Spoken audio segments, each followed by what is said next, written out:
दोस्तों नमस्कार। आज से मैंने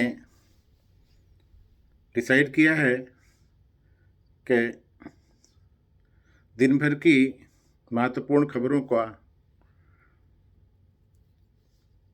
छोटा छोटा विश्लेषण आपके सामने प्रस्तुत करूंगा और इस श्रृंखला में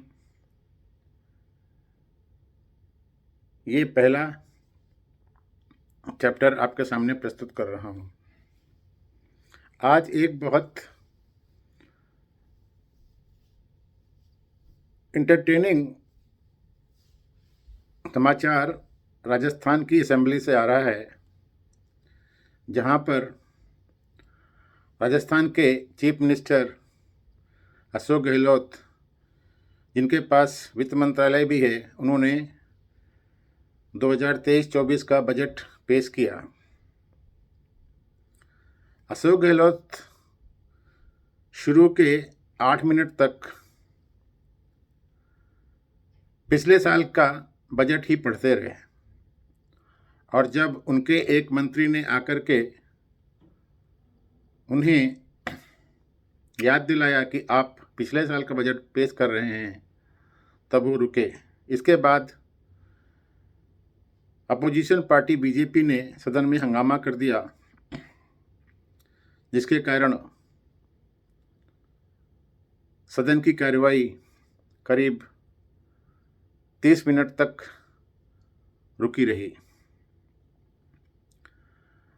अब आप सोच सकते हैं कि अशोक गहलोत जैसा अनुभवी राजनीतिज्ञ पिछले साल के बजट को क्यों पढ़ेगा। मुझे ऐसा लगता है कि अशोक गहलोत राहुल गांधी के इशारे पर अदानी समूह ने जो राजस्थान में इन्वेस्टमेंट किया है, वो नाम नहीं लेना चाह रहे थे और इसीलिए ये गुफअप हुआ है। खैर, ये आप लोगों को सोचना है कि ऐसे नेताओं को जो एक प्रदेश का भविष्य नहीं ठीक से संभाल सकते और बजट पेश करने के टाइम ऐसी गलतियां कर सकते हैं, वो आपका और हमारा क्या भला कर सकते हैं। उन्हें सिर्फ अपने नेता, जो कि किसी पद पर नहीं है, उसे खुश करने का ही पड़ा रहता है और इन किन प्रकारेण कुर्सी पर चिपके रहने की आदत है। ये रही पहली बात। अब दूसरा महत्वपूर्ण समाचार हमारे एनएसए अजीत डोभाल साहब का है, जो पिछले दिनों मॉस्को में थे और वहाँ पर 10 देशों के राष्ट्रीय सुरक्षा सलाहकार की मीटिंग हुई, जिसमें चाइना, रसिया और कजाकिस्तान, उज्बेकिस्तान, तजाकिस्तान जैसे देशों के एनएसए शामिल थे। अजीत डोभाल साहब ने वहाँ पर क्लियर कट बोला कि हम अफगानिस्तान को उसके हाल पर नहीं छोड़ सकते। अजीत डोभाल साहब अभी अमेरिका की यात्रा करके आए हैं और सीधे मॉस्को पहुँचे हैं। ये एक क्लियर कट मैसेज है कि इंडिया अमेरिका को चेताना चाहता है कि आपने तो अफगानिस्तान को उनके हाल पर छोड़ दिया, लेकिन हम अफगानिस्तान को उनके हालत में नहीं छोड़ते। यहाँ पर ये याद करना ज़रूरी है कि भारत ने अपने इस साल के बजट में अफगानिस्तान की सहायता के लिए कुछ बजट में प्रावधान किया है और वहाँ पर गेहूँ और दूसरी दवाइयों की सप्लाई लगातार कर रहा है। तीसरा इम्पोर्टेंट समाचार है जो टर्की से आ रहा है। टर्की में अर्थक्वेक से अब तक 25,000 से ज़्यादा जानें चली गई हैं और वहाँ पर बचाव कार्य जारी है। हमारी टीम भी वहाँ पर गई है, हमारे फौजी वहाँ पर गए हैं, हमारे डॉक्टर वहाँ पर हैं। हमने टनों दवाइयाँ भेजी हैं।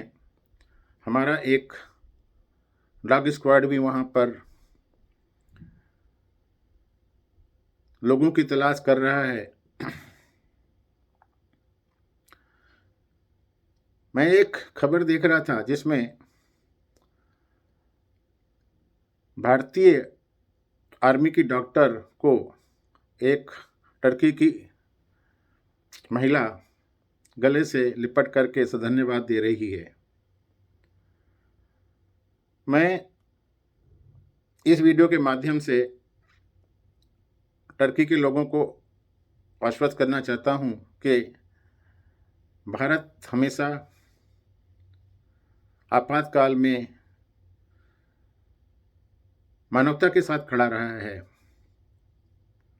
टर्की ने या टर्की के राजनेताओं ने हमारे साथ कैसा व्यवहार किया वो एक अलग बात है, लेकिन भारत ने वसुधैव कुटुंबकम के तहत जहाँ पर भी कोई ऐसी प्राकृतिक आपदा आई है तब मानवता का ही साथ दिया है।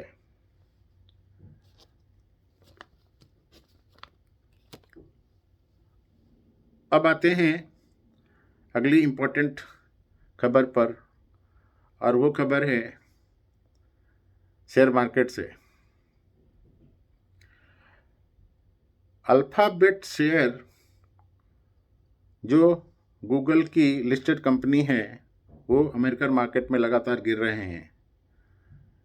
इसका कारण है गूगल एट अल चैट बॉट के द्वारा एक गलत उत्तर दे देना, जिससे कि गूगल का काफ़ी नुकसान हो गया है और गूगल के शेयर लगातार गिरे जा रहे हैं। यहाँ पर ये देखना ज़रूरी है कि आर्टिफिशियल इंटेलिजेंस कितना इम्पोर्टेंट रोल प्ले करता है। अगली खबर है, टर्की ने पाकिस्तान के प्राइम मिनिस्टर और उनके विदेश मंत्री बिलावल को टर्की आने से मना कर दिया है। पाकिस्तान की आर्थिक हालत तो इतनी ख़राब है कि वो अपनी अर्थव्यवस्था को संभालने के लिए आईएमएफ के पैर पकड़ रहा है और आईएमएफ उनको कर्ज देने के लिए तैयार नहीं है। वहाँ पर पेट्रोल डीजल के दाम इतने बढ़ गए हैं, आटा मिल नहीं रहा है, सब्जियों के दाम आसमान में हैं, लेकिन फिर भी पाकिस्तान प्रधानमंत्री टर्की में जाना चाह रहे थे। टर्की गवर्नमेंट ने उनको टर्की आने से इसलिए मना किया कि उन्होंने बोला कि हम अपने यहाँ पर जो दुर्घटनाएं हुई हैं, जो अर्थक्वेक आया है, उसको संभालने में व्यस्त हैं, हम आपका स्वागत नहीं कर सकते।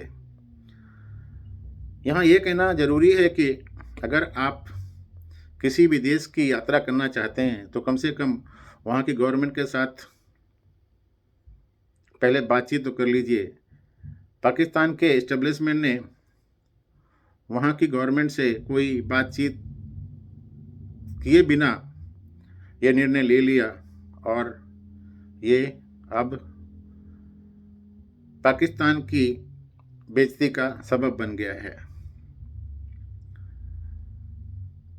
ये कुछ इम्पोर्टेंट समाचार थे जिनको आपको बताना ज़रूरी समझ रहा था। अब मैं दूसरा वीडियो भारतीय समय के अनुसार सुबह 8 बजे डालूँगा, जिसमें और नए नए समाचारों का समास्व होगा। आप उसका इंतज़ार करिए। अगर आपको मेरा वीडियो और उसके कंटेंट अच्छे लगते हैं तो वीडियो को लाइक करिए, शेयर करिए और मेरे चैनल को सब्सक्राइब करिए। आपके कमेंट का मुझे बहुत बेताबी से इंतज़ार होता है। मैं कमेंट्स का जवाब भी देने की भरसक कोशिश करता हूँ। तो आप अपना स्नेह बनाए रखिए, अपना ध्यान रखिए। शुभ रात्रि। धन्यवाद।